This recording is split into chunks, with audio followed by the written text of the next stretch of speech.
good evening, good evening. So great to see everybody here. I'm Daryl Williams Jr. Glad to be with you here live tonight. And oh my goodness, first of all, let me just say that we've got jokes already. I'm just looking at the comments coming in as I'm asking the question, your favorite summertime vacation. And Delshawn already getting started with the jokes. Delshawn, already, my favorite destination is my bed. Is that the case? Doesn't matter where you are, right? As long as you're in your bed, right? Okay. All right. But shout out to the responses. I was reading them when I was backstage. Jamaica, Texas seems to be popular.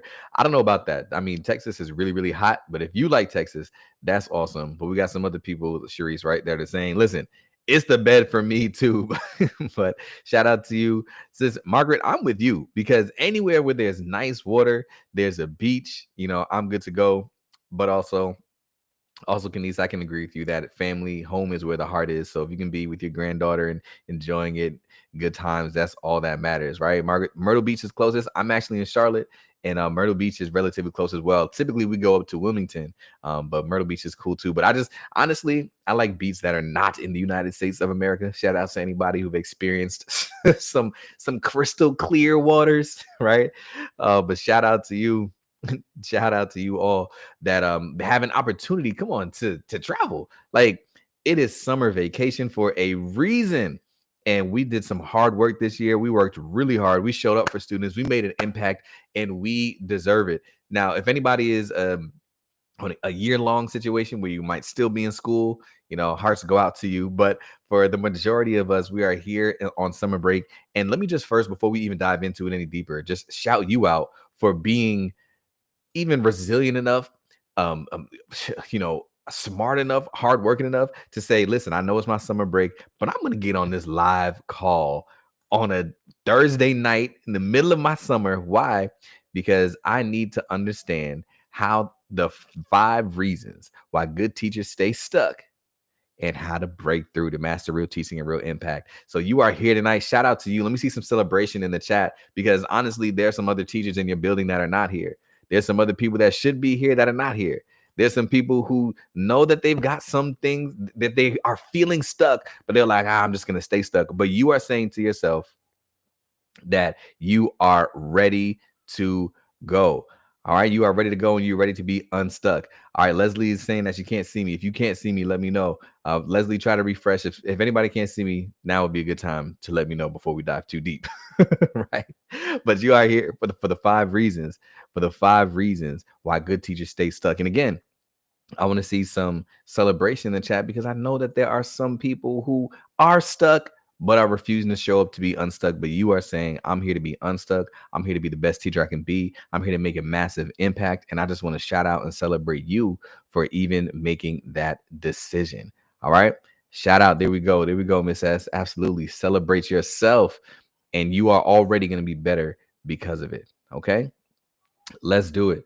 So if you don't know who I am, I'm Daryl Williams Jr., and I help new teachers become the teachers that they've always wanted to be and make the impact that their students deserve. We're going to go through it tonight. How are we even going to make that happen? Well, let's talk about it. I need you to let me know in the comment section, in the chat, some of the reasons why we feel like we don't have confidence. Yeah, I'm going right for it. Because the reality of the situation is, when I speak to teachers, when I ask what some of the pain points are, what some of the things are going through teachers, what I've understood is that when we're heading back in school, sometimes we don't have the confidence that we need in order to truly make a lasting impact. Let me know if you resonate with any of these things. Some of us are saying, well, I feel as if I don't have confidence because I don't have all the skills that I need. Right? Some of us saying, I don't have all the skills that I need in order to actually have the confidence I need to have. If that's you, let me see, put a 1 in the chat. And you're saying, listen, I don't know what I don't know, but I know that I don't know it all. Right? If you're saying, there's just some things that I need, some things that I need to be able to do better. And when I look around my classroom, when I see the way that I'm showing up, like my class is not doing what I envisioned it to do. If that's you, put a 1 in the chat if you're saying there's kind of a lack of skills. All right, Miss S, I'm coming down your lane, because some of us are also saying, well, it's not necessarily a lack of skills. For me, it's actually a lack of support. All right, by saying, I feel like I'm on an island figuring it out all by myself. Miss S, let me know if this is you, right? I feel like I'm on an island all by myself. The people who are supposed to support me, they're not showing up. My grade level lead, my administrator, my principal, whoever it is, like they're not showing up the way I need them to show up. And I'm not feeling that support in my building. All right. And Margaret, I would suggest that you take notes. That would be the best way for you to get this. So if that's you, put a 2 in the chat. All right. So 1 or 2. 1 is saying, listen, I feel like I don't have all the skills. 2 is saying, I feel like I don't have the support. Let me see those 2s coming in. And then lastly, number 3, somebody is saying, I feel like I'm not even allowed to be who I am. I feel stifled. I feel inauthentic, right? I feel like I have to change just to show up. And that's frustrating because when we are sitting in a situation where we feel like we don't have the skills or we don't have the support or we have to change who we are to show up in a different way, then it's really hard to be confident in that situation, right? It's really hard for us to have confidence if we're struggling with these 3 things, right? Karen said, listen, it's 2 and 3. And watch what happens as a result. Because when teachers don't have confidence, students aren't as engaged as they can be. Think about it. When teachers don't have confidence in the classroom because of whether you said 1 or 2 or 3, when the teacher doesn't have confidence in the classroom, students lose interest in that subject matter and sometimes learning in general. Sometimes students are saying, listen, I don't even care about school anymore because the teacher, like, you don't have it together. And what I always like to say is when students are disinterested, a lot of times disinterest leads to disruption. Has anybody experienced that before? Have you experienced that there's been some sort of disinterest and your students like, all right, okay, cool. Since I'm not interested in this, I'm going to go do something interesting. And a lot of times the things that they do are not the things that we want them to do. So then what ends up happening as a result is that classroom management now becomes an issue because students are disinterested. And once they are disinterested, now students start to control the classroom dynamic. They start to make decisions on how things should go. And now a classroom is beginning to unravel. And you thought you were lacking confidence before. Now I'm like, I can't get a handle on it. And also, when a teacher lacks confidence, the students lack confidence. Studies by the Brooklyn Math Tutors Agency show that when the teacher is not confident, students, listen, it's really hard to be what you can't see. So if a student walks into a math classroom where they're already feeling a little bit shaky, they're in your English class and they're not even a strong reader, and now the teacher is lacking confidence. Now the student themselves are saying, well, if you can't be confident with the subject matter, how am I going to be? You understand what I'm saying? Students begin to doubt themselves because it's really hard to be what you can't see. And as a teacher, it's really hard to teach what you don't know. If you don't know how to be confident, how can you teach a student to consistently show up confidently in your classroom? So when we think about these things and some of the reasons why we lack confidence in the classroom, and as we're going through these things, there's a resounding question that pops up in our mind. And I know what the question is. This question consistently goes back and forth in our minds, whether it is the beginning of the school year, whether it is the middle, whether it is the end, when things are not going the way they're supposed to go. Sometimes we sit behind our desks and we ask ourselves this question and we reflect and say, am I going to be the teacher that I've always wanted to be? Am I going to make the impact that my students deserve? And when I chose this profession, I envisioned making some sort of huge dramatic impact. Maybe someday they'll make a movie out of me, right? Right? Come on, Ron Clark story. Like I want to have a high impact. I want to change students' lives. I want to change the trajectory of their future. Like I want to be remembered. Like I want amazing things. And when things are not going according to plan, then we begin to ask ourselves the question, am I ever going to be that teacher? The teacher who I've always wanted to be. And look, this is not something that I, used ChatGPT to help me create. This is something that I studied, that I've experienced myself. I've had this question time and time again. but I figured out some core principles that I needed to master to go from good to great. I figured out some core principles I needed to master to get unstuck and to make the impact that my students deserve, which is why tonight you are going to learn the 5 reasons why good teachers stay stuck and how to break through to master teaching and real impact. We're going to do this thing tonight. So if you are ready, let me see the word ready in the chat. We're ready to learn. I see that you are already doing an amazing job in the chat. I'm looking at these comments like people, come on now. People are responding. Let's do it. You're doing an absolutely amazing job. Keep it going. So let me see the word ready in the chat if you are ready to learn those 5 reasons, because I no longer want you to walk into a school building, into a classroom, into a situation where you feel as if you're stuck. Lack of confidence, students are not performing, but I want you to get unstuck and to truly achieve your dream of being the teacher you've always dreamt of being and making the impact your students can that your students deserve. All right. So we're ready. We're ready. We're ready. We're ready. I love it. Shout out for you. Let's do it. Come on, ready, Freddie. Come on, Larry is adding some extra stuff. I love it. Shout out.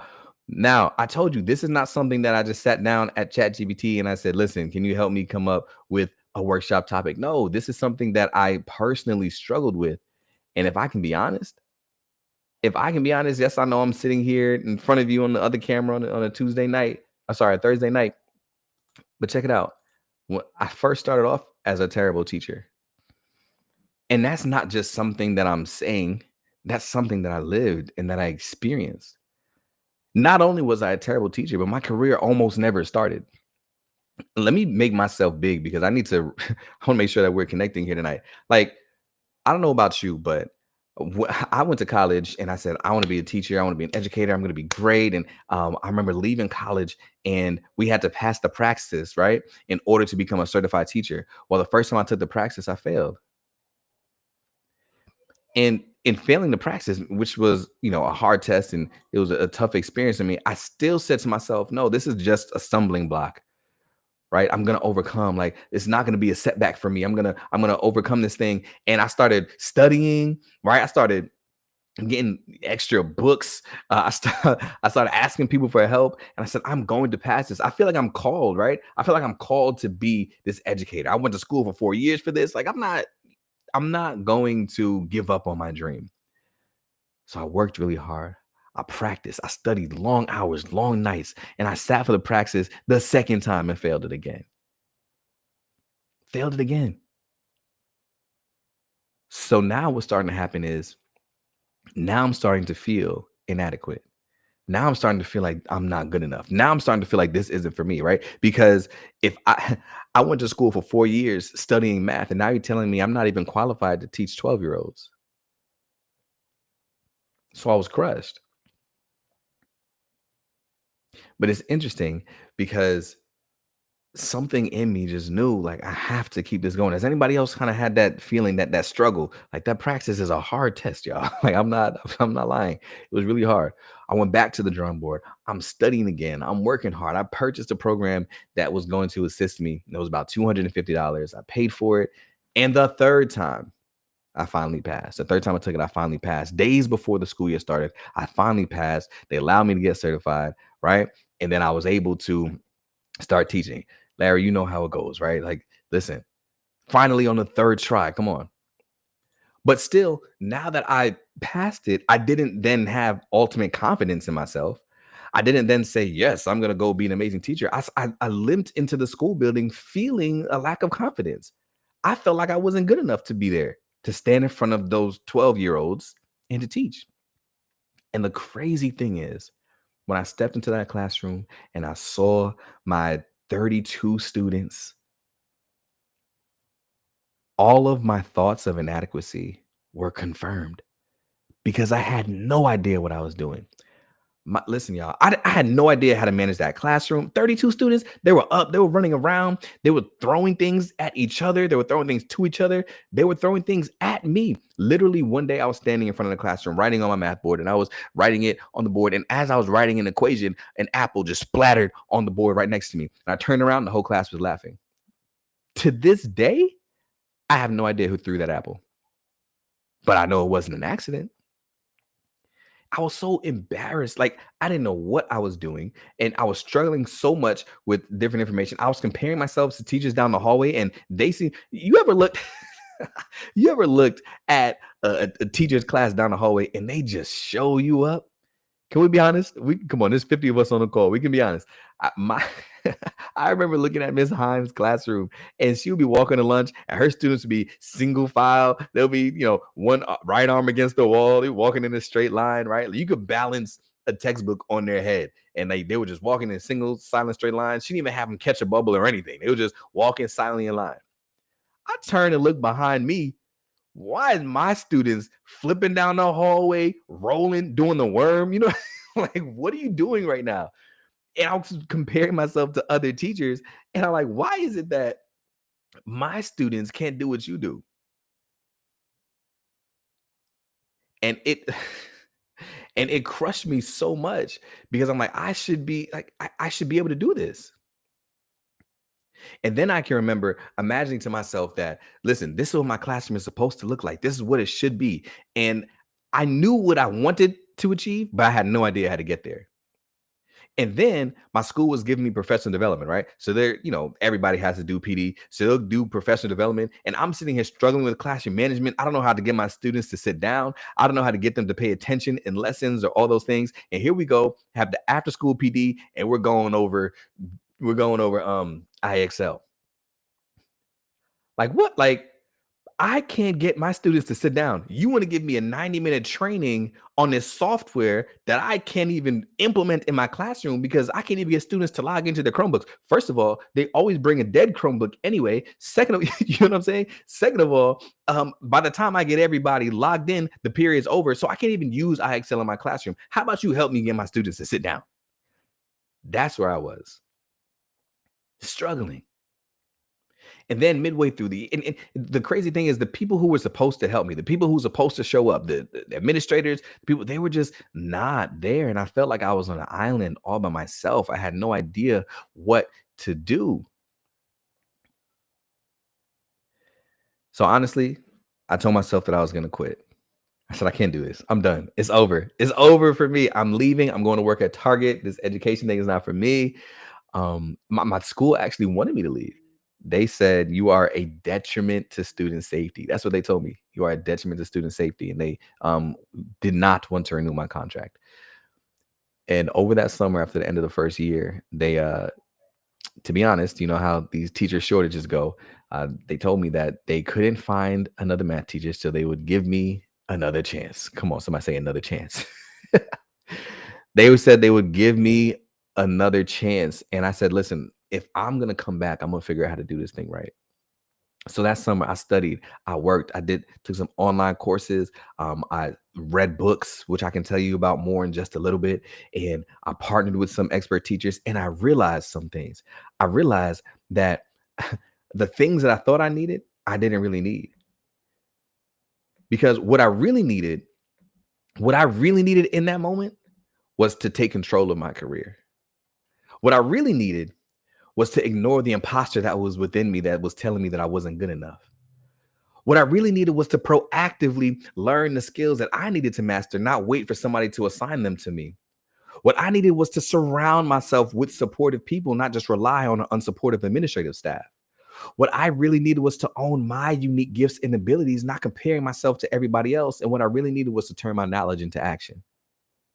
See, what I really needed were these things that I see here, that I see here on the screen. You actually don't see them on the screen. What I really needed were these things that I see here on the screen. And when I figured out how to ignore that imposter, how to learn those skills, how to surround myself, how to own my unique gifts and abilities, and how to turn knowledge into action, that's what allowed me to transition from that terrible teacher to a 2-time teacher of the year.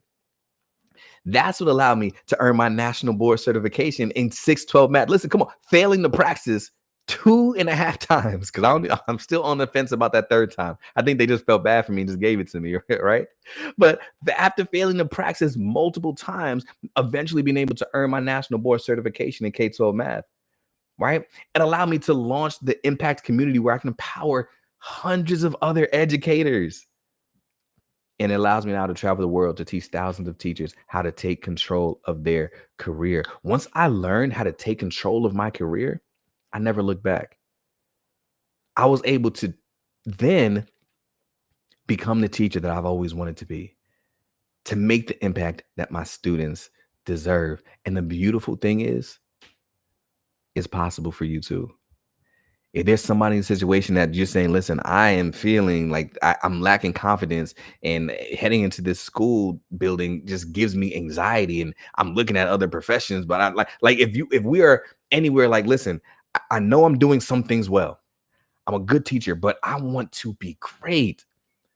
I want to make a difference. I want to make an impact. I want you to know that it's possible, and I can help you, because I learned the 5 reasons why good teachers stay stuck. And I'm going to teach it to you so that you can unstick yourself. Come on, somebody say take control. That's what we're working on here tonight. Let's take control. Come on, Karen. Take control. Take control. Take control is what we are going to master here tonight. I love it. Come on, another. I see you. I see you. Larry. Come on, said another chance. Another chance. Let's do it. We're going to take control here tonight. And we are going to be ready to learn these 5 principles. If you can learn these 5 things, honestly, it's just 5. I narrowed it down to just 5. If you can identify these 5 things, then you can definitely get unstuck, and you can make a massive impact on your students' lives. Let's do it. We're taking control. Let's rock and roll and get ready to go. So the first thing, we're just going to walk right through it.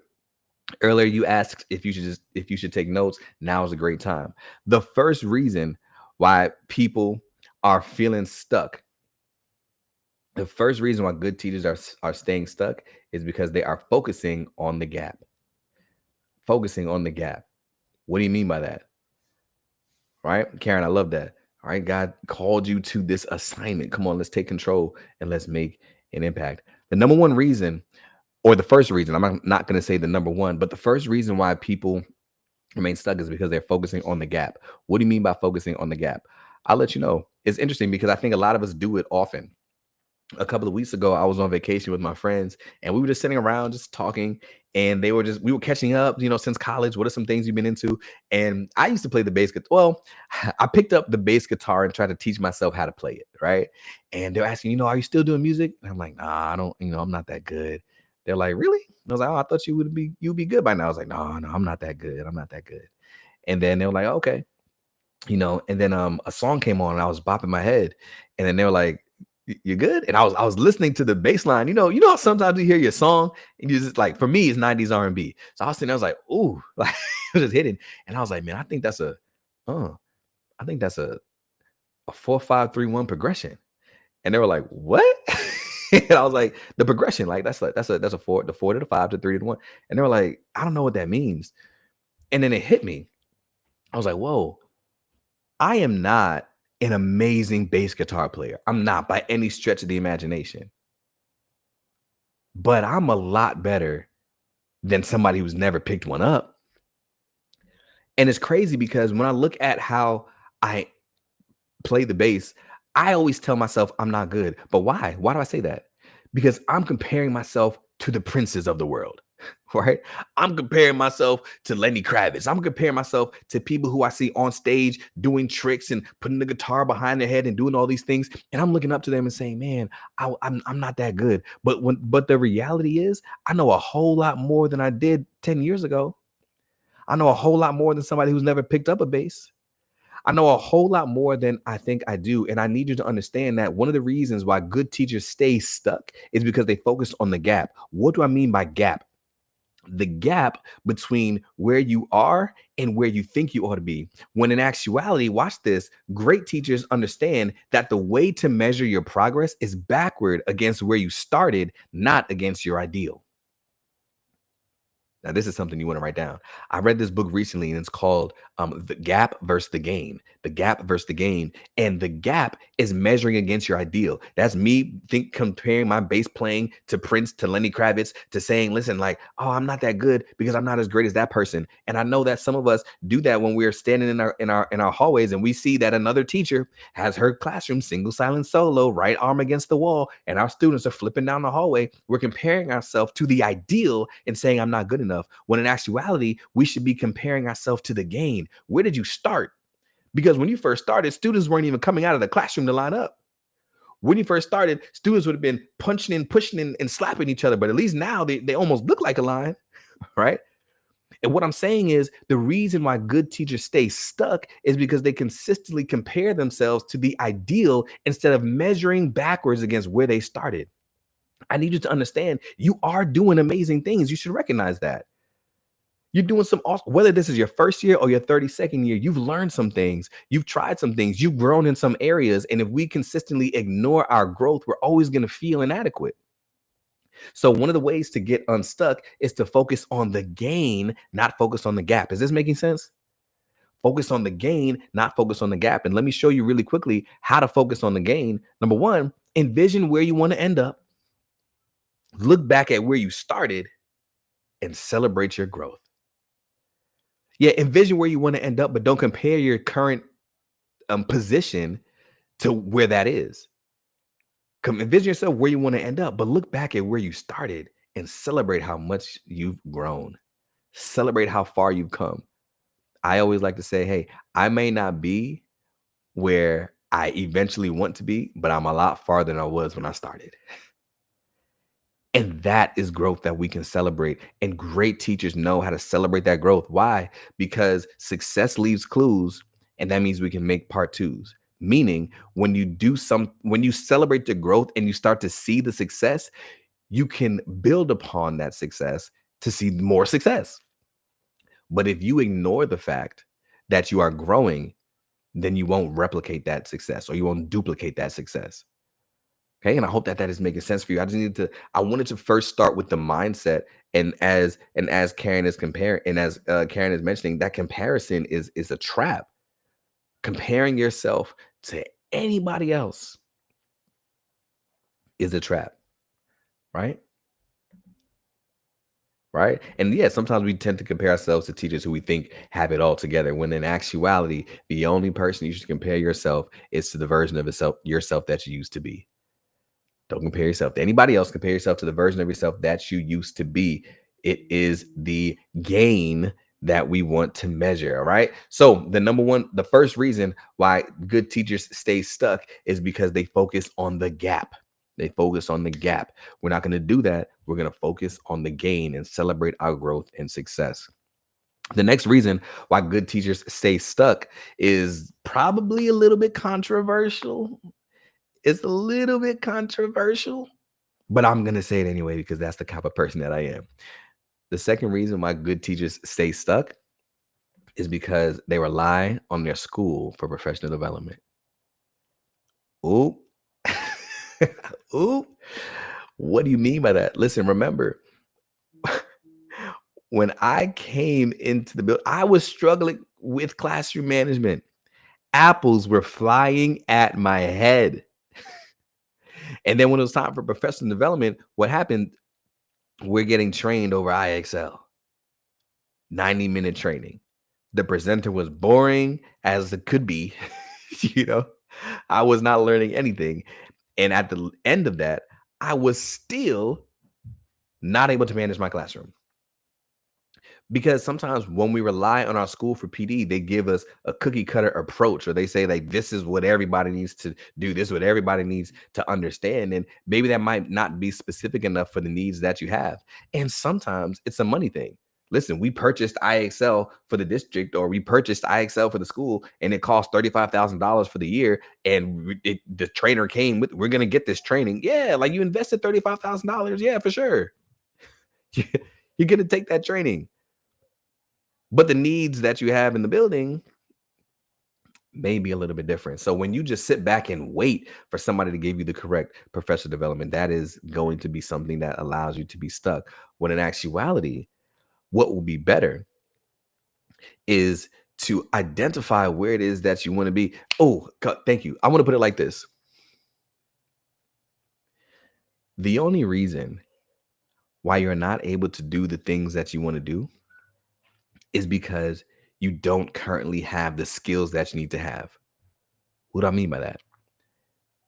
Anything that you want to do, anything that you want to achieve, whether it's manage the classroom, whether it's differentiate, whether it is grow the culture in the climate in your building, build relationships, whatever it is that you want to do, the only reason why you're not doing it is not because of lack of desire, right? It's not because a lack of emotion. It's because you don't necessarily possess that skill yet. There's a gap. And the way that we close the gaps, I mean, when we think about it, the way we close the gaps is with the bridge. And check this out. The bridge from where you are to where you want to be is constructed of skills that you have yet to acquire. Where you are might be a classroom that's mismanaged. Where you are might be a classroom that doesn't differentiate or scaffold. But where you want to be, where you envision in your mind of what your classroom is going to look like, it is definitely possible and definitely attainable. And the bridge from where you are to where you want to be is constructed of skills that you have yet to acquire. Because once you acquire those skills, listen, once you acquire those skills, you can do anything that you need to do, and you're going to have what you want to have. All right. I love it. I love it. See, some of us are saying, listen, that I 10 PD, other than what is offered, absolutely. Why? Because sometimes what's offered is not relevant to what we need. But if you can identify the things that you need, right, Margaret? Identify the things that you need, then you can build that bridge. You can cross it to success. So really quickly, the three things that you need to do in order to acquire skills on your own.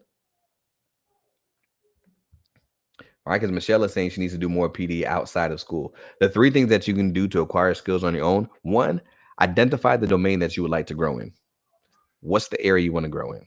I gave plenty of examples. Is it lesson planning? Is it scaffolding? Is it classroom management? What's the domain that you would like to grow in? Then self-assess to see how you're currently performing. And do me a favor, y'all. Please listen to this. Don't disappoint me. Do me a favor and be honest with yourself. Self-assess to see how you are currently performing.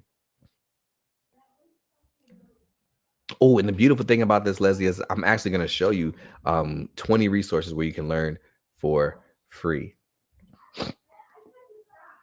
And then lastly, find the skills that you need to build your bridge, right? And Leslie's saying there are a lot of free ones out there, and I'm going to show you 20 plus free resources that you can use to learn.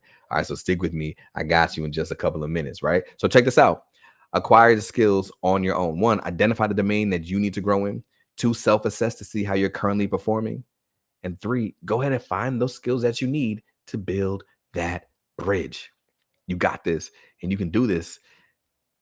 All right. So the second reason why good teachers stay stuck is because they're relying on their school for professional development. And relying on the school for professional development is dangerous because they may not give you everything that you need. Another thing that your school may not give you everything that you need is the support, which is why the third reason why people are teachers, a good teacher stays stuck is because they're searching for support in all the wrong places. Searching for support in all the wrong places. Now, what do you mean by that?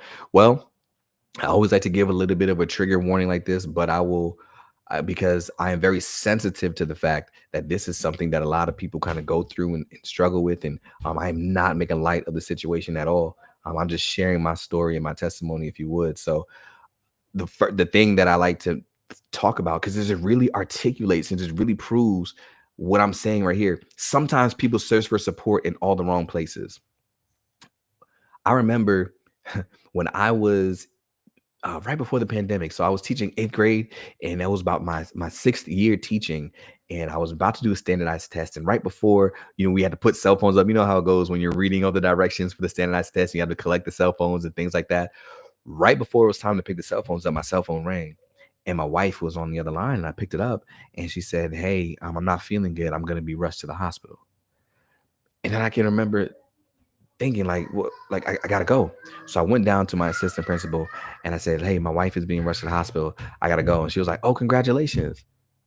Right? Because she knew that my wife was pregnant. She's like, "Congratulations, you're about to be a dad." And I was like, "No, it was 3 months too early."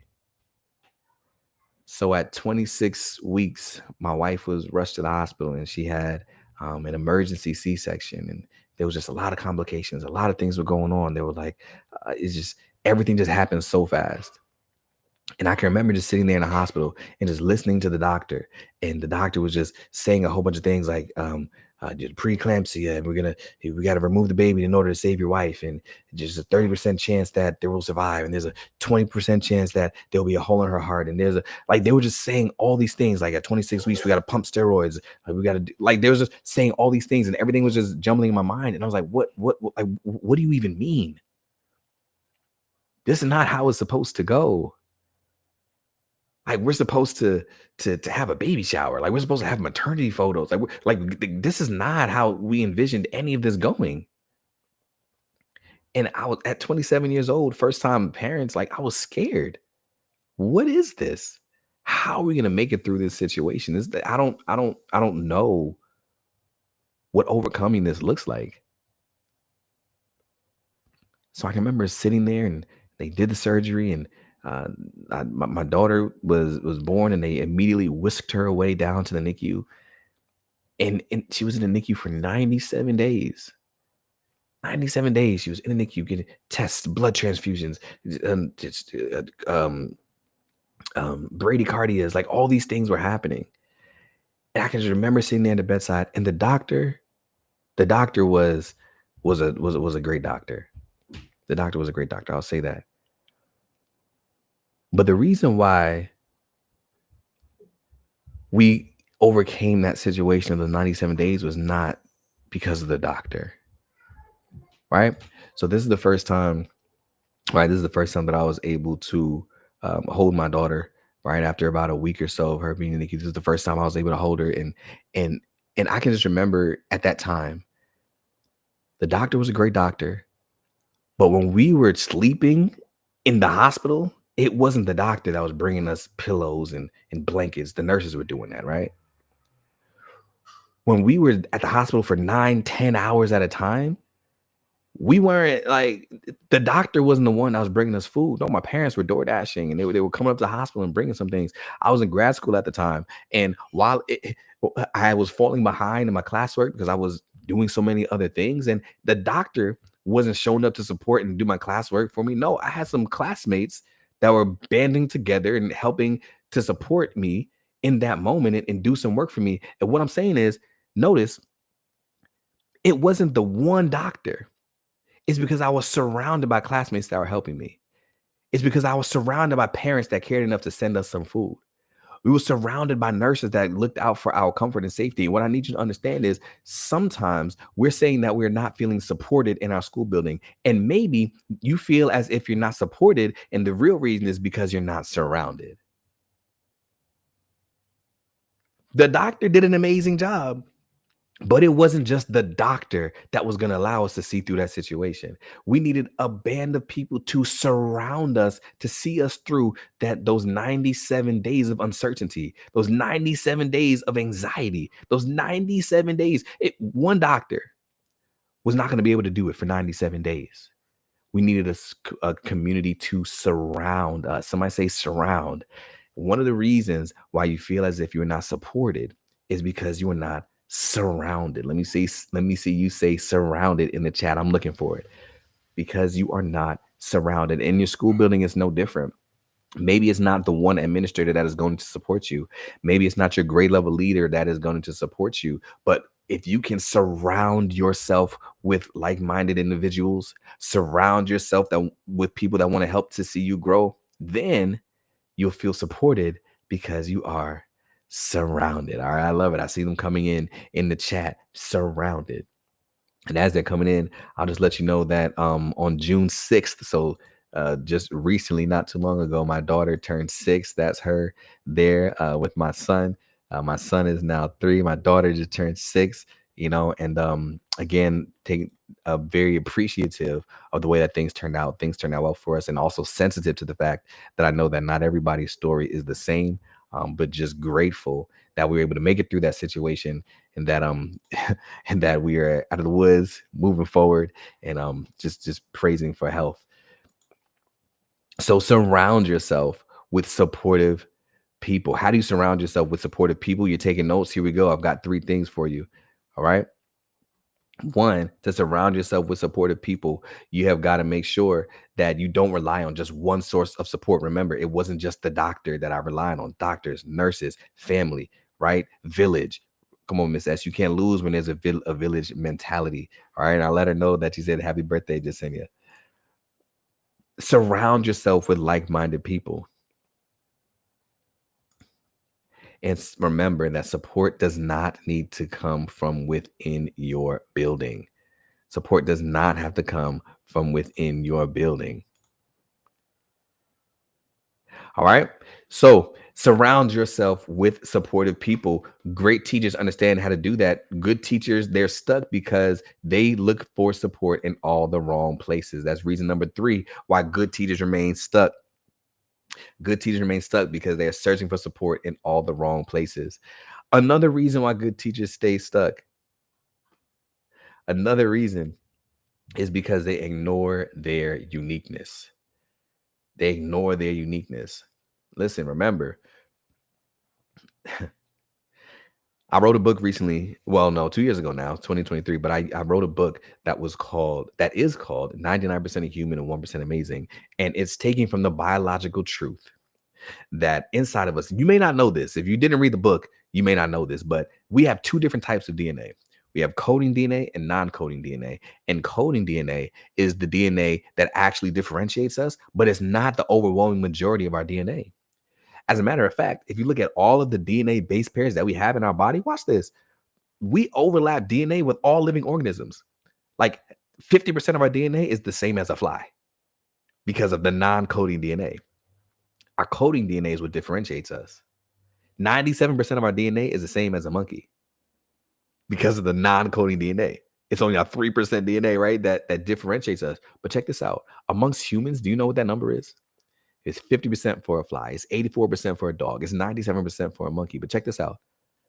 For a human, 99% of your DNA is non-coding DNA, which means the DNA that differentiates you from everybody else that's ever lived, from everybody on this call right now, from every teacher in your building, the DNA that differentiates you, your coding DNA, that's only 1% of your DNA, which is why I always like to say that 99% of your DNA is just what makes you a human, but 1% of your DNA is what makes you amazing.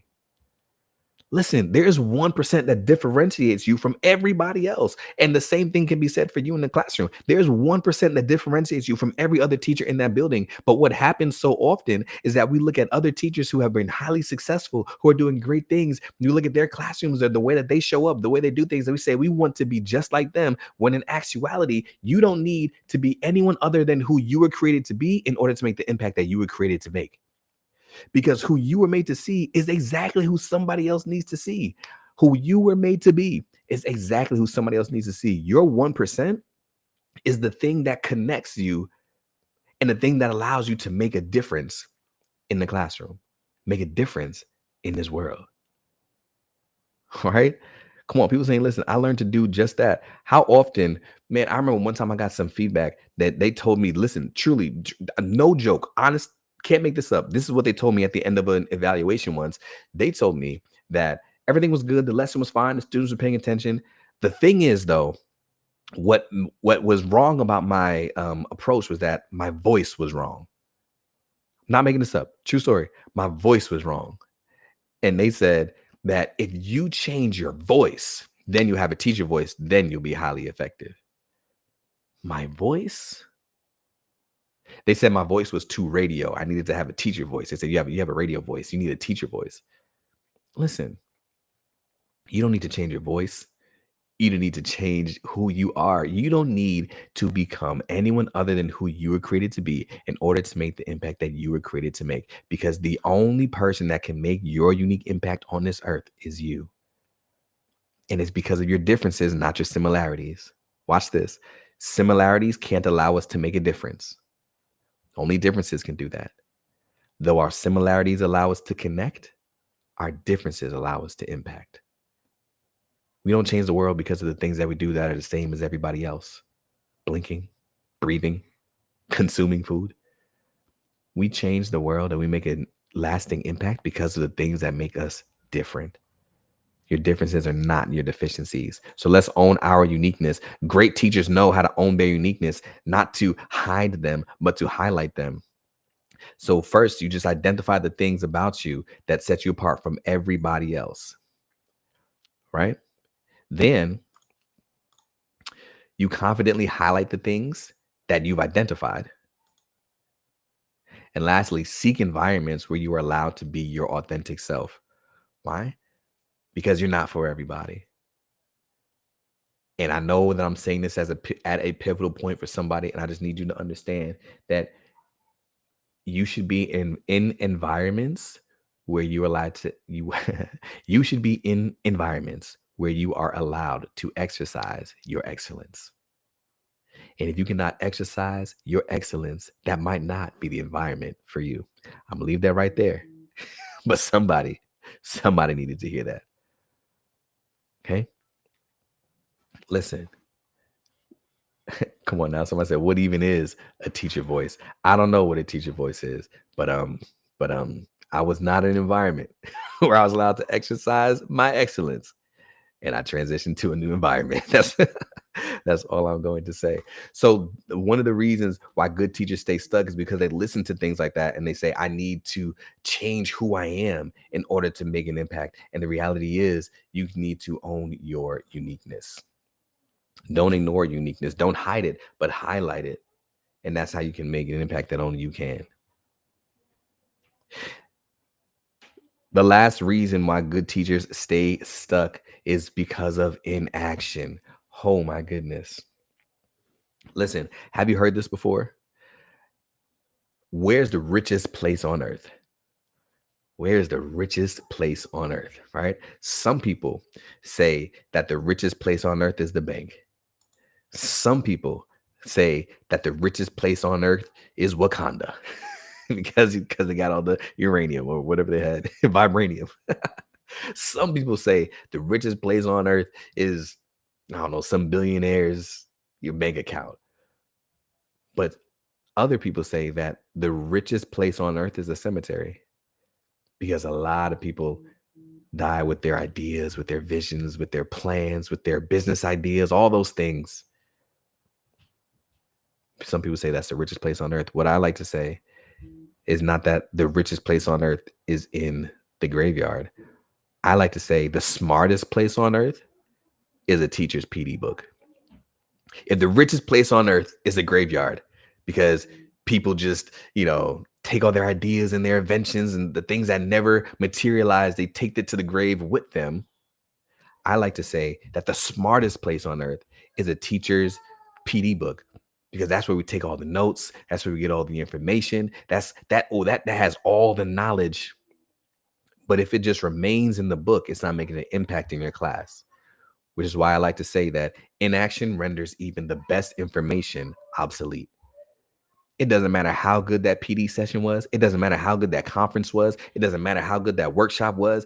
It doesn't matter how good it was. If you take notes, you take screenshots, right? You scanning QR codes, you downloading resources, and they just live in your Google Drive. They just stay in the screenshot folder on your phone, and they stay in that teacher notebook. The teacher notebook is the smartest place on earth. But how often do we take what we learn and have the bravery and the confidence to try the tactics and apply it in our classroom? The smartest place on earth, I want to say, is a teacher's PD notebook, because that's where all the ideas are. But great teachers implement them. Good teachers take notes and leave them there. That's why good teachers, so that's why a big reason why good teachers stay stuck is because of inaction. It's because of inaction. So I need you to understand that you can put it in action. One, gather the information. You're doing a great job of that. Keep doing that. Two, sift through it purposefully. Like when you gather the information, when you take the notes, sift through it purposefully to see, listen, which of these match with my unique abilities and my unique approach, and try it out. Have the confidence, the bravery to know that you can try some of these things out. Keep what works and rework what doesn't. Okay. The richest place on earth is the graveyard. The smartest place on earth is a teacher's PD book. Why? Because both of them have unrealized potential. Now put it into practice. Brenda, I love it. I love it. So the 5 reasons why good teachers stay stuck is because they focus on the gap instead of the gain. They rely on their school for PD instead of going out and grabbing it on their own. They search for support in all the wrong places instead of surrounding themselves with support. They ignore their uniqueness instead of owning it and stepping into it. And because of inaction, rather than putting things in action and having the confidence to know that they can pull it off. So the only question I have for you is, what's stopping you? What's stopping you from being the teacher that you've always wanted to be and making the impact that our students deserve? What's stopping you? And before you answer, because I know somebody's getting ready to type, I know you're getting ready to click send. This is actually not a rhetorical question. And I don't want you to say, oh, no, no, it's just a mindset. No, I literally asked the question, what would be stopping somebody? And at this point of the call, I think it would be malpractice if I don't unblock what's stopping you. I do believe that there are things stopping you. And I do believe that it is my due diligence to help you unblock yourself. So if we're looking at the 5 reasons why people stay stuck, I think it wouldn't be a good idea unless I showed you how to unstick yourself. I gave you the high level overview, but is it okay if I dive deep into like really how to get these things done? So what's stopping you? Some people are saying, well, I don't know how to track my growth. I don't know where to find skills. I don't know which people I need to surround me. I don't know what sets me apart, or I don't know what action to take. I don't know some of these things here on the screen. So like, this is the thing that is stopping me. Okay, let's go. Let's dive into them one by one. For the person that is saying, I don't know how to measure the gain instead of the gap. Watch this. We're taking notes. We're taking screenshots. Here we go. Should I make myself small? Do you want to make this nice and big? Let's do it. Let's make myself small. It's not about me right now. Let's do it. So here we go. Here we go. Here we go. I want to see myself a little bit, just a little bit. All right. So first, we want to do this 5-step plan. All right, I'll just go back here. So first, anchor the starting point. Reflect on your growth, not just your gaps. List the 3 ways that you've improved since the beginning. I'm talking about, here's how you actually measure the gain. I told you to measure the gain, not the gap. Here's what you do. Another strategy is to capture a daily win. Like at the end of the day, you can jot down what is a small win or success you had. Remember, success leaves clues. So if you say, man, today I had a success over a student, I built a relationship with a student. Oh, okay, what'd you do? No, I just talked to him about something that had nothing to do with school. Okay, there's a clue. Have more conversations with students about things that are really not being, that are really not having anything to do with school. Let's do it. Here's another strategy for those that are trying to figure out how to measure against the gain instead of the gap. Reframe what a flop is in your mind. When something goes wrong, look for the lesson instead of just saying this one didn't work. Again, being strong enough to try some things and say, this didn't really work. Identify why. Why didn't it work? What's the lesson that can be learned? And how can you rework it and try it again? Or rework it and try a similar thing, because growth is not optional. Like you're going to figure it out. You just got to keep trying some things. And then lastly, track the teacher that you are becoming. Potentially, maybe each week you reflect on how you're currently doing compared to how you were doing in the past. Not using a rubric that says this is what a high level teacher looks like. Not using an evaluation rubric. Your principals, your administrators, they're already going to use a rubric regardless. What I'm saying for you, you compare yourself to who you used to be. Listen, I remember I used to walk in and used to take my students 7 minutes to settle down before we started class. Today, it took 4.5 minutes. Come on, that's growth. You see what I'm saying? So compare yourself to the teacher that you were in the past. And by doing some of these things that you see here on the screen, what's going to happen is you are going to start measuring yourself against the gain, and you're going to feel more confident because you're seeing yourself grow. Is that making sense? Come on, somebody take a screenshot of this. I'm moving on. But here's you asked, like, I asked what's stopping you, and somebody said what's stopping me is, listen, you said measure against the gain, and I don't know how. I just showed you. That's how you do it. All right. So I just showed you how to track your growth. Somebody else is saying, well, I don't know where to find the skills. You told me not to rely on my school for PD. What's stopping me is I don't know how to find the skills. I told you I was going to show you some places where you can get free professional development to learn skills to grow that bridge. Check this out. I'll actually give you a downloadable resource at the end that has 20 more. But I'm going to give you my favorite ways of how you can find some of these, how you can find these skills and my pros and cons. So here we go. I know that you're taking notes. I'm still looking at the chat. I see you. I see you. First, free online content. Come on, free. Somebody say free. Free online content. I'll drop a fire emoji. Free online content. Here's how you can find some of that free online content. You've got YouTube, you got podcasts, you got Instagram Reels. LinkedIn now even has video where you can tap into. Now, I told you I'm going to give you my pros and cons, right? The pros of the free online content are that they are readily available and they're taught by a variety of personalities. So if you're sitting on this call and you're like, man, I really like how Daryl teaches, right? There's a lot of content that you can view, but some people already logged off and they're like, I'm not really feeling it, right? Go find somebody else. Like, I love that for you. Find the person that you vibe with, right? I love that there are a variety of personalities. That's definitely a pro because Rita Pearson said, people learn from people that they like. So find somebody that you like, that you connect with, that you vibe with, and continue to learn from them.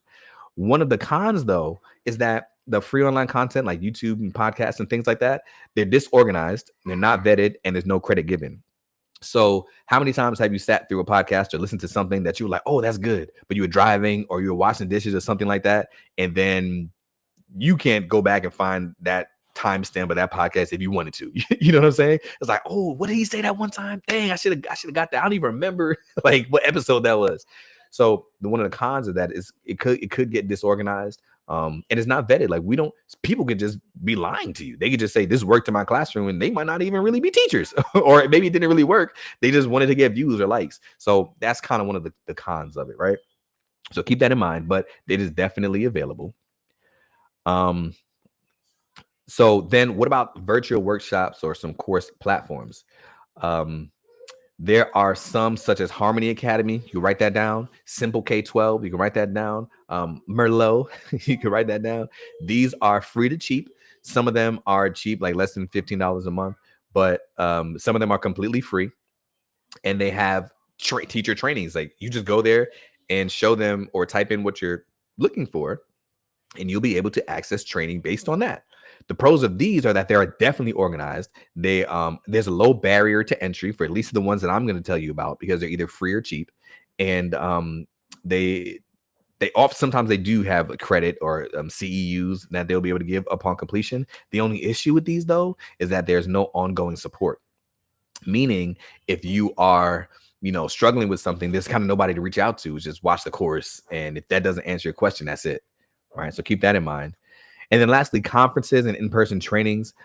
So you may have noticed some of these conferences before: Innovative Schools Summit, Get Your Teach On, things like that. Those are some big conferences. Pros about these, that they're going to be memorable experiences and awesome for networking. You're going to find some amazing people there, some awesome educators to help surround you, like we were talking about earlier, right? That's going to be a great opportunity to do that. The only cons, though, sometimes is that sometimes it's more inspiration than information. Meaning sometimes they get really focused on who the comedian is going to be or who the guest artist is going to be, and everybody show up. But sometimes when you go to the breakout sessions, they're either not really giving you the information or they're just selling something to you. You know what I'm saying? They're not really giving you everything that you came for. Sometimes that happens at conferences, but look at the information on the screen. Here is how you find the skills to construct your bridge. So somebody, when I asked you what's stopping you, you literally said, well, I don't know where to find the skills. And I just showed you where to do that. I'm telling you, if this is helpful for you, listen, let me know in the comment section. I'm breaking these down. I literally asked what's stopping you, and I'm showing you how simple this is, how easy it is, and how low risk it actually is to implement these 5 things. Okay. Now, here's the next one. Somebody saying, I don't know which people I need to surround me. You told me not to just rely on my administrator. Well, who should surround me? Okay, boom. Let me show you. Who should surround you? Well, when I think about the word surrounded, I don't know if it's just me, but I think about, somebody saying, come out with your hands up. We got you surrounded. I don't know. Maybe I watched too many movies. You know what I'm saying? But I just feel like that's what somebody is saying. Come out with your hands up. We got you surrounded. And when they say that, that doesn't mean that there's one police officer out front. You know what I'm saying? No, no, no. That means that, listen, all around there are people. You cannot get out. And that's what I need you to understand. When we're talking about surrounded, that means that there are people ahead of you, there are people beside you, and there are people behind you on your educational journey where you are completely surrounded. Completely surrounded. So check this out. If you are wondering, how do I find somebody, or how do I find the people to surround me? I got you. For most people, for a lot of people, this is their favorite slide. So check it out. Here's how you decide on your system of support. Again, you have people ahead of you, people beside you, and people behind you. So let me show you how we break this thing down. Ahead of you. Come on, Larry. I love it. Love it. Ahead of you, you have someone who has been where you are and is where you eventually want to be. Okay. So when you're thinking about that, I want you to think about a mentor teacher, an instructional coach, an administrator, a teacher trainer, something of that nature, right? Where you're saying there's somebody who's been where I am, and they are where I eventually want to be. You need at least a person like that to help to surround you. Then beside you, you need somebody who's going through it with you. Somebody who is like complaining about the same kids, complaining about the same parents. Like they're going through, you know what I'm saying? You guys are going through the same things. Somebody that you can just kind of vent to sometimes. A team member, a co-teacher, a grade level coworker, a social media group member. Because remember, everything doesn't have to be done online, right? I mean, everything doesn't have to be done in your school building. It can be done online. Now, what about the other side? Now, your left side. I like to call it your blind side. You know, for my football fans, you know, for your left guard is the guard that gets paid the most. Why? Because they're protecting the quarterback's blind side. Who's your left guard? Who's on the other side? Who's protecting your blind side? You need somebody who has your best interest at heart. They're protecting your well-being. Are you seeing how this is coming together? Right? Are you seeing how it's coming together to see, okay, like this is why we're being surrounded? I'm not just relying on one administrator. I'm creating a system, right? And here we go. So you're thinking about here a therapist, a family member, a best friend, a pastor, a spouse, like something of that nature, like somebody who's always looking out for you. They're asking, did you eat today? Right? Like, did you know, like, listen, tomorrow you're taking a mental health day. I don't care. Call out. Let's like, you need somebody in your corner that is just looking out for you. Kurt, shout out to you, man. Appreciate you. And then lastly, behind you, you need somebody that you can be an inspiration to. You can be an inspiration too. They look up to you and they're motivating you. So you know that you have to do things the right way. You know you have to do things ethically. You know that you have to continue showing up because you know that they're looking up to you. It could be a child, it could be a mentee, a younger sibling, a new teacher, but they're going to keep pushing you because you know they're looking up to you. So be honest. Can you see how having at least these 4 types of people in your life can help to surround you on your educational journey? All right. Anitra, listen, it does not have to come from within your school building. All of these actually probably can't come from within your school building. So I love it. Yes, you can look for these people outside of your school building. Morena, shout out to you. Good to see you. I remember you from the 180 conference, right? So when I asked the question, you good? Are we a good screenshot? You got about 90s. I was about to say 90 seconds. So you have about a second and a half, right? And what, you know what? I'll tarry on this a little bit longer. One of the things I like to say on this slide is if you can clearly identify the people in your life that I just called out on the screen, before the night is over, I want you to send them a message of thanks. Send them their flowers while they can still smell them, right? And say, listen, thank you for being my guide, for being my supporter, for being my blind side, right? For being my motivation. Like, I appreciate you so much because I wouldn't have made it this far without you. Let's keep it going, right? Shout out that person. All right, Sharice, I love it. Check this out. Some of us, I asked you what is stopping you, and you told me the things that are stopping you, and we're knocking them down one by one. So next, maybe what's stopping you is that you don't know how to own your uniqueness. You don't know what sets you apart from other teachers. Well, here we go. Wrong direction. Here's how you discover your unique impact method. I got this question asked so much that I actually just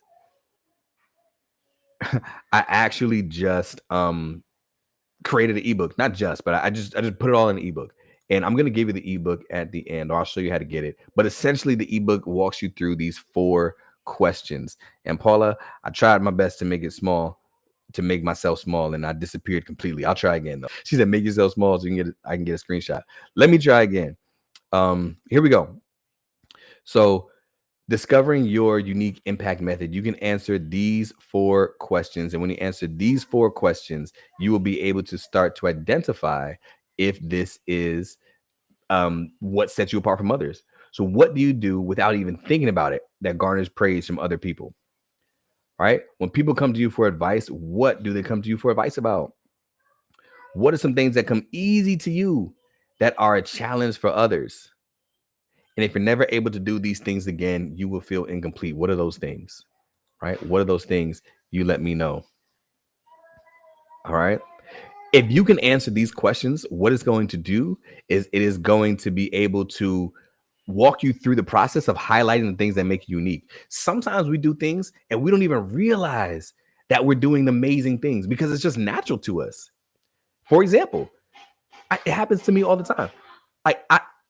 I didn't know that public speaking was such a fear for so many people. How many of us are afraid of public speaking?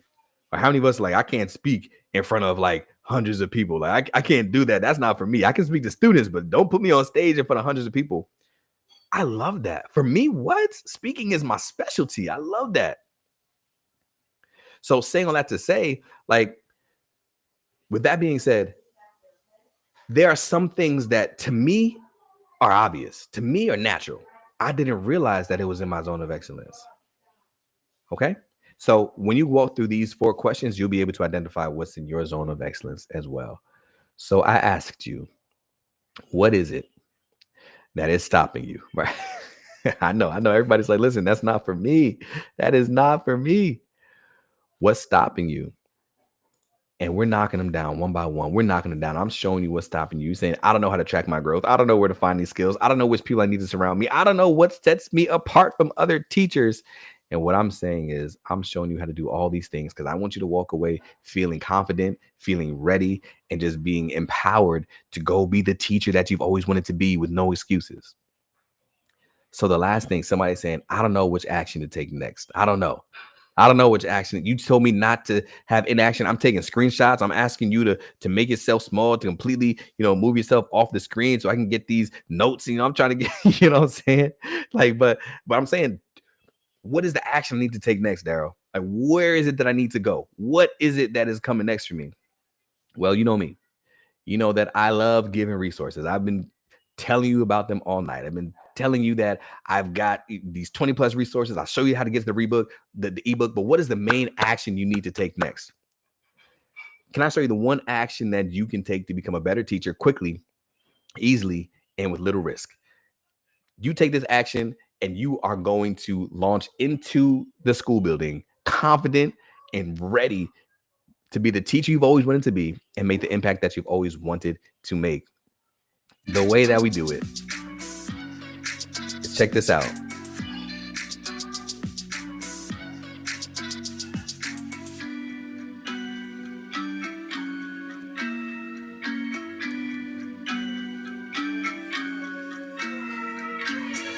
We are hosting a complete 180 back to school conference. Why? Because we are addressing this exact thing, these exact 5 reasons why teachers are feeling stuck. We are addressing, and we ran the conference back in March, and it was such, Marina was there. It was so awesome that people said we need this again. So check this out. We have decided that we are hosting it again for the back to school. If you haven't heard about it, now is the time that you need to hear about it. This is the action that you need to take next because it was completely crafted so intentionally to make sure that we give you everything that you need. Watch how I break this down.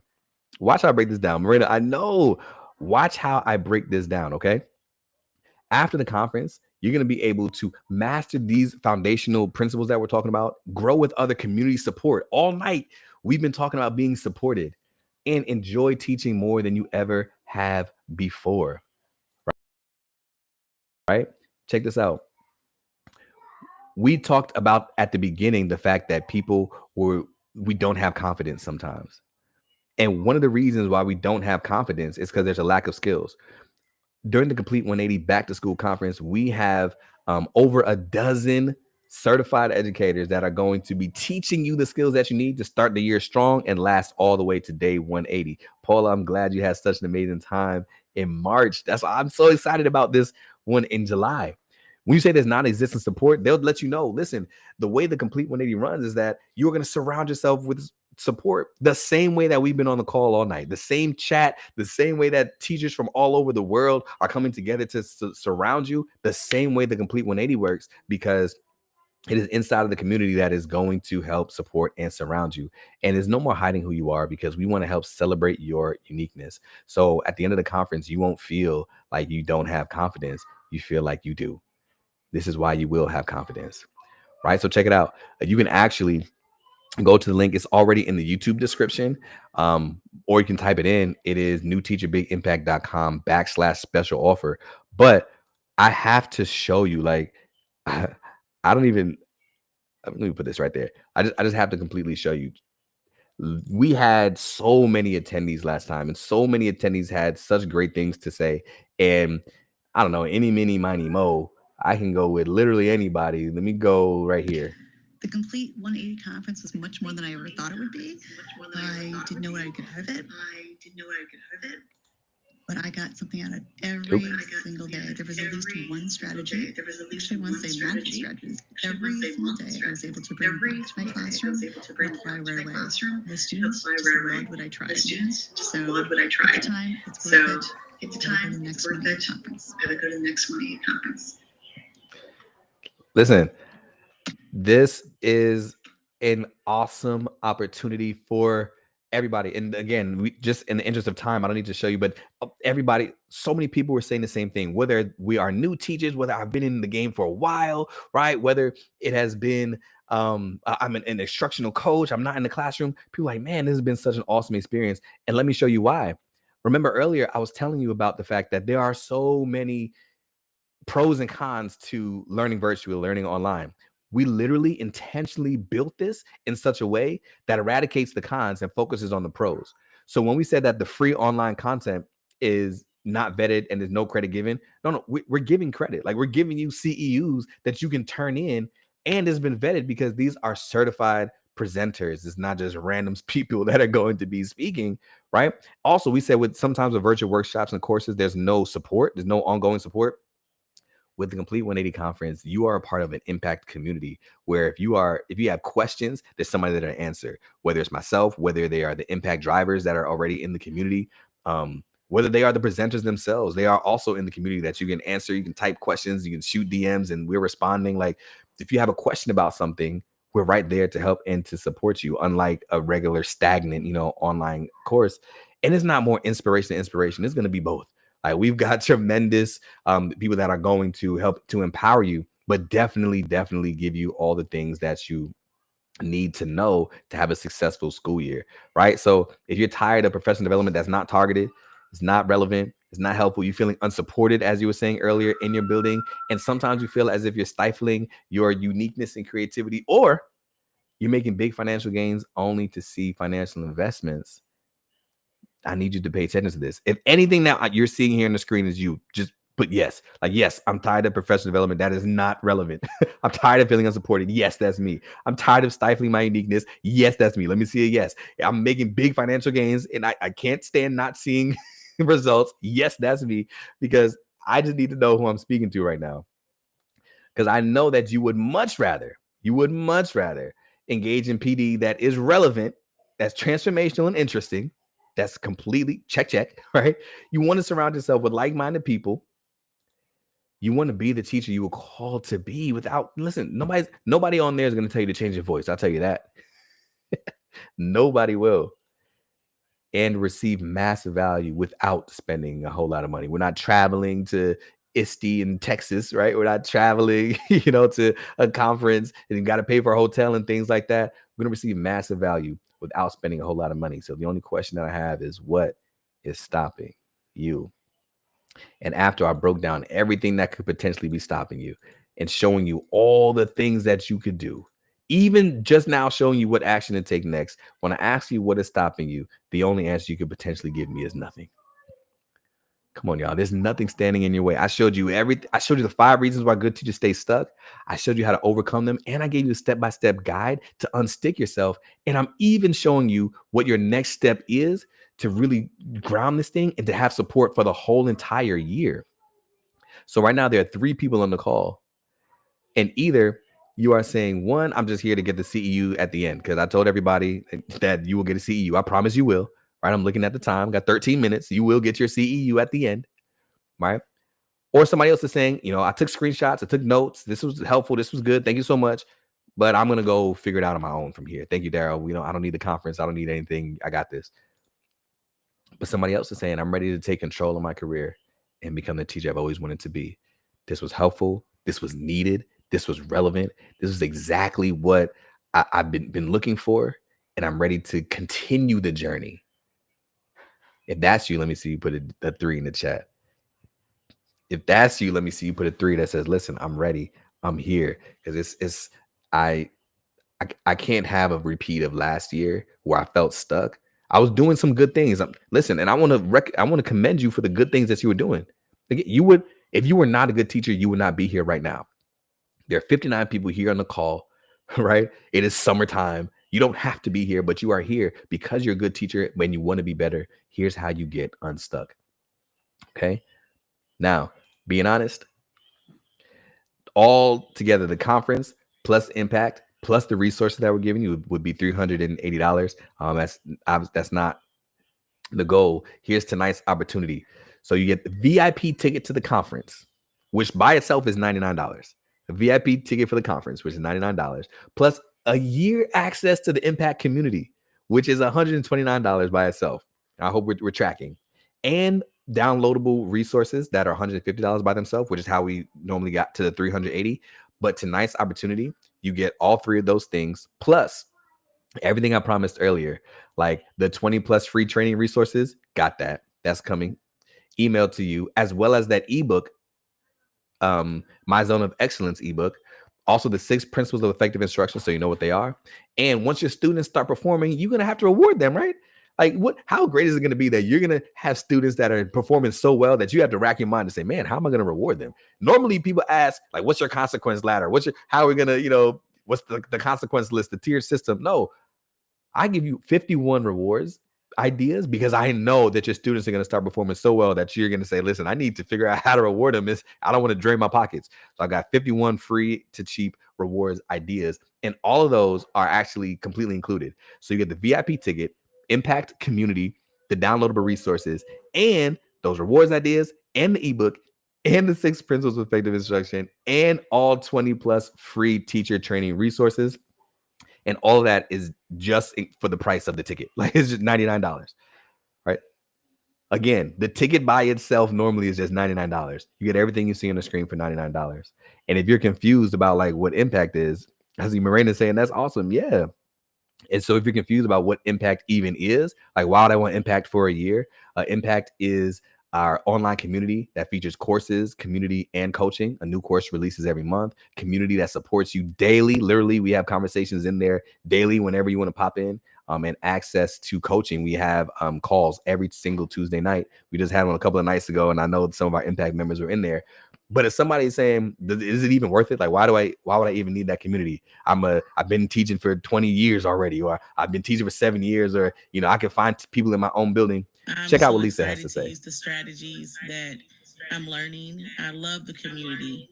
I love that I can just hop on and talk to people or connect with people. And, even though I feel like, people in my building say, you've been around so long for 21 years and, you're doing great things and you do great, things with your students, but it still feels nice to connect with other people that are wanting to be the teacher they want to be. So I'm just excited for this journey.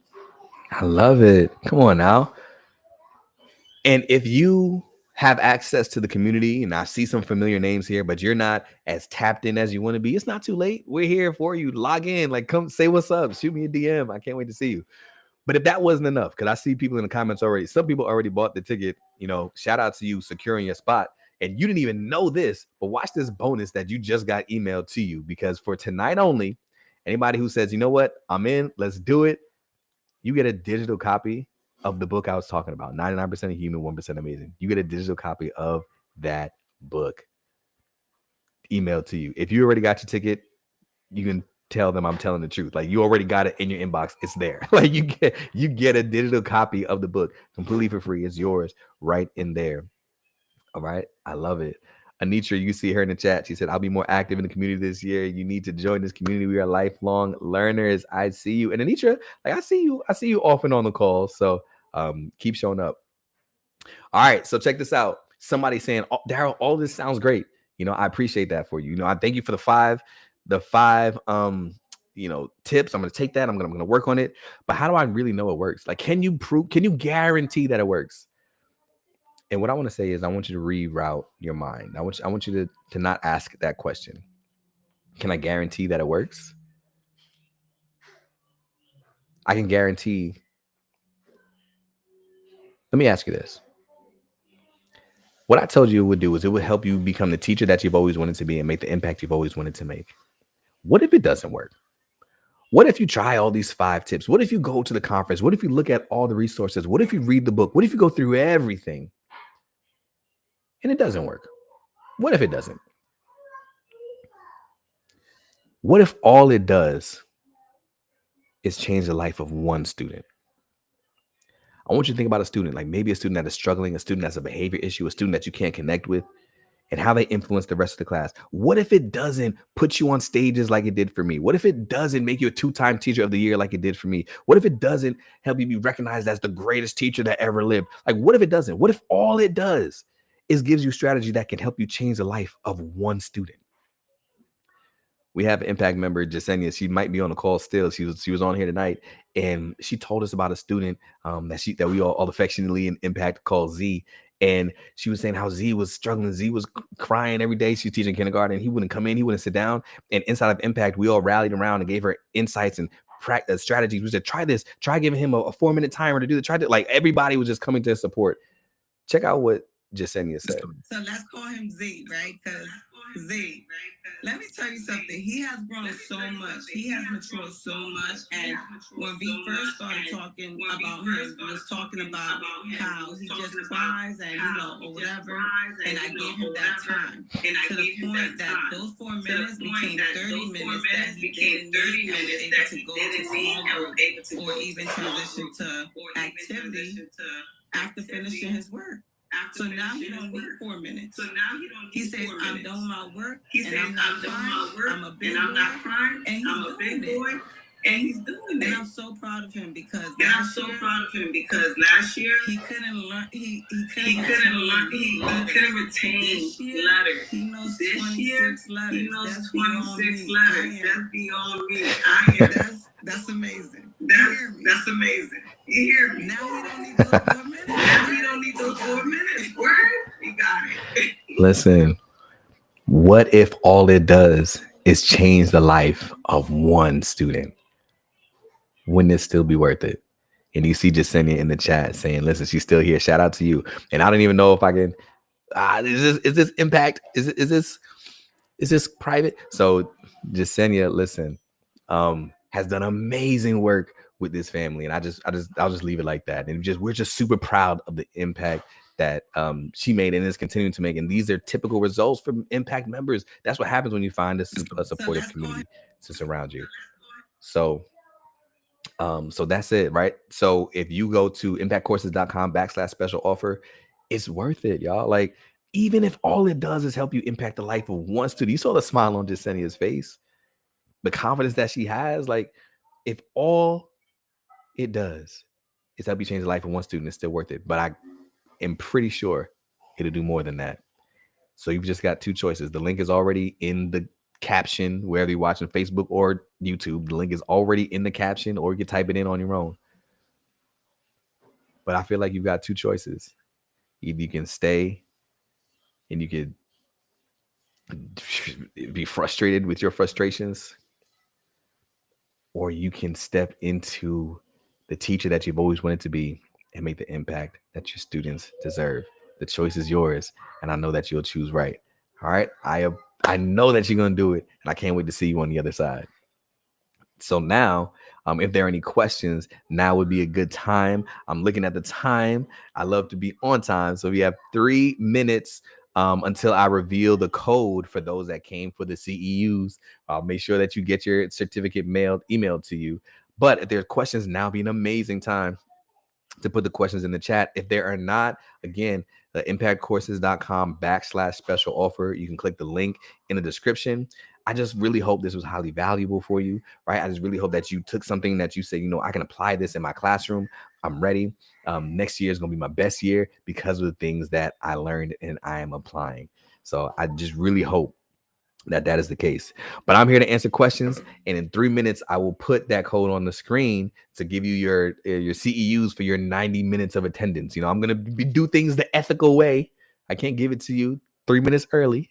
I'm going to make sure that you stay your 90 minutes and that you get your credit. All right, so shout out to you. Again, if there are questions, Jasenia, I see that you are still here. Shout out to you. Shout out to all the Impact members on the call. All right, I love it.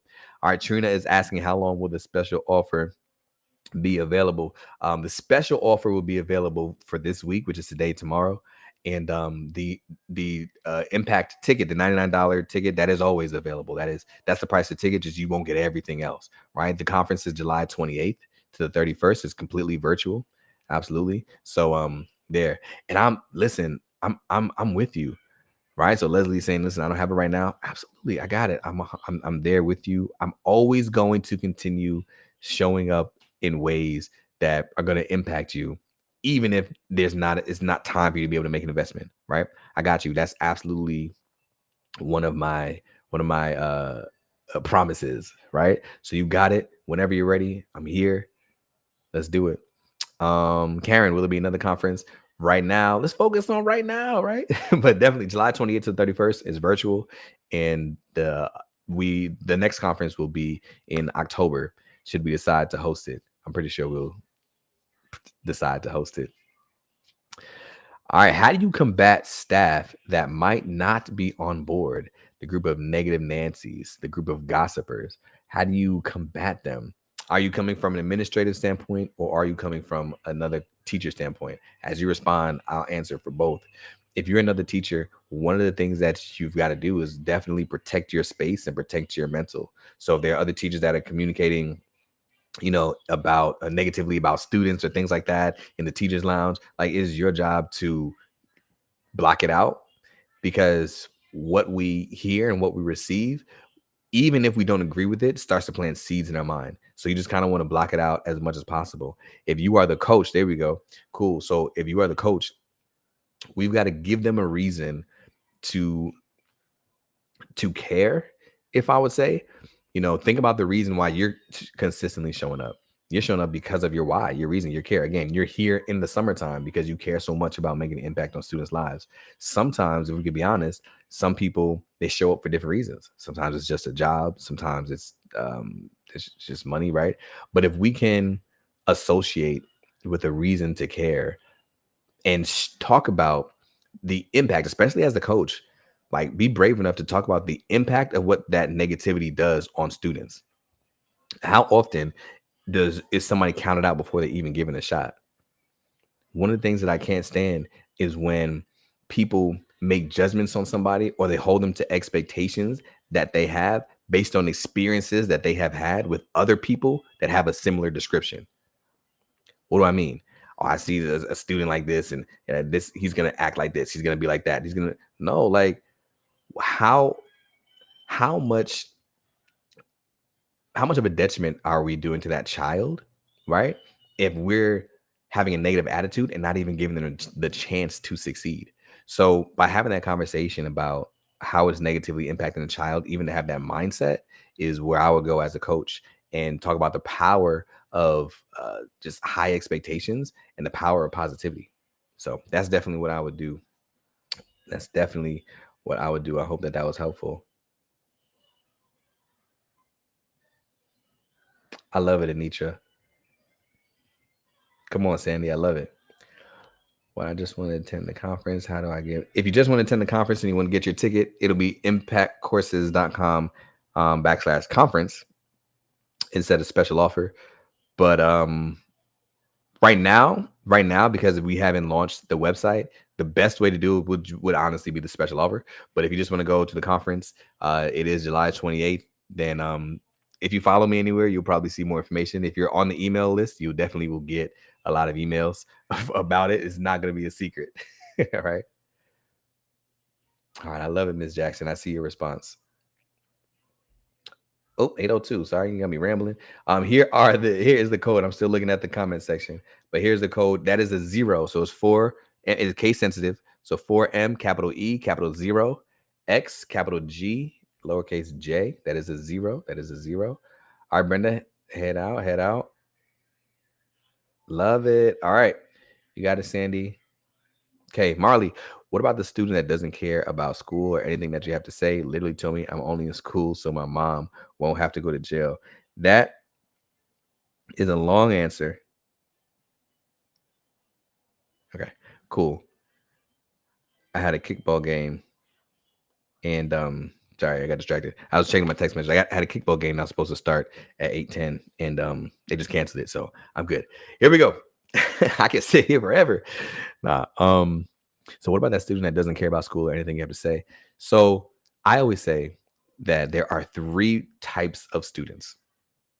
There are students that know what they want in life and they know how your class helps them get there. Then there are students that know what they want in life, but they don't know how your class helps them get there. Then there's a group of students that don't know what they want in life and don't care about your class. So you're talking about a student that's in category number 3.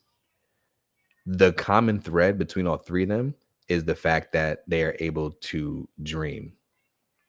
Meaning, number 1 has a dream and they know how you can help them get there. Number 2 has a dream, they just don't know how you help them get there. Number 3 doesn't have a dream at all. The reason why he's saying he doesn't care about school is because he doesn't have a dream at all that he sees that school is going to help him get there with.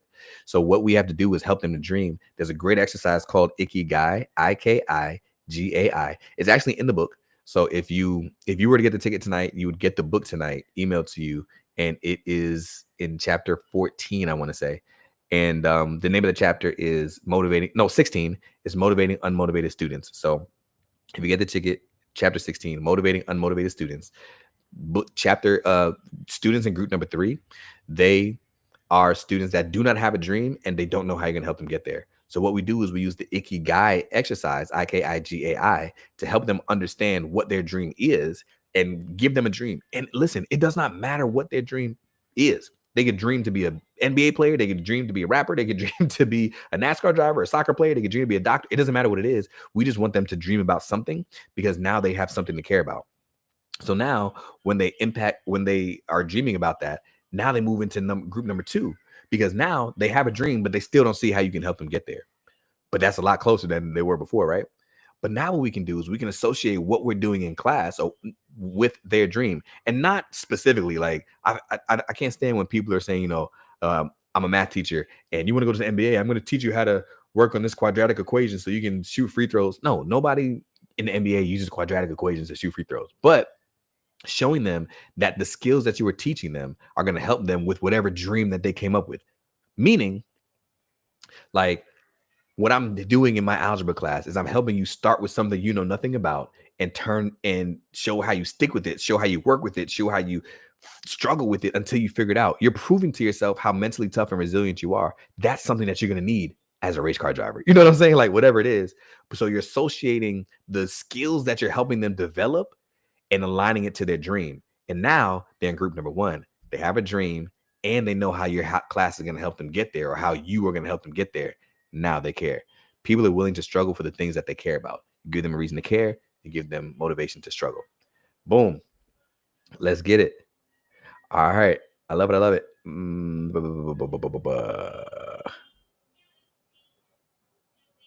Okay. So I hope that helped. Whitney, how many years did it take for you to feel like you were really finding a niche to make the difference and that type of teacher you wanted to be to make a difference? It took me until year 3. Year 3 is when I was teacher of the year for the first time. And I always say my goal was not to be teacher of the year. My goal was just to make an immense impact. And becoming teacher of the year was a byproduct of me figuring that out. Year 3 is when I had confidence. Year 3 is when I was building strong relationships with students and seeing great growth. So it took 3 years for me. And some people do it faster. Some people take a little bit longer. I think the principle that we need to understand is that with resilience and consistency and the things that we spoke about here tonight, it can happen, right? It can definitely happen. Margaret, so it's $99 just for the conference without joining the impact community. Yeah. So is there another option besides VIP? It's $99 to join the VIP status. There are other statuses. We haven't opened that yet. There are typically other statuses, and off the top of my head, I don't recall. But 99 is the VIP experience for sure that has everything that we have here tonight. There are some other offerings that have less access but will still give you some of the access of the conference, if that's making sense. That will be released mid-July, second week of July, that'll be released. And if you're on the email list, you'll get more information about other ways to access the conference. But guaranteed, there's nothing else that has this level of access, if that's making sense.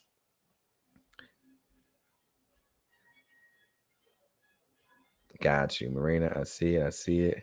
Teachers won't see growth. Where can you get the book? The best place, honestly, is on Amazon, and Amazon will give you 99% of human, 1% amazing. That'll honestly be the best place to get the paperback version of the book. The quickest way to get it would be the offer that we spoke about here tonight. You will get the digital copy emailed you tonight. All right. Thank you for sharing your knowledge. Absolutely. God bless, Trina. You got it.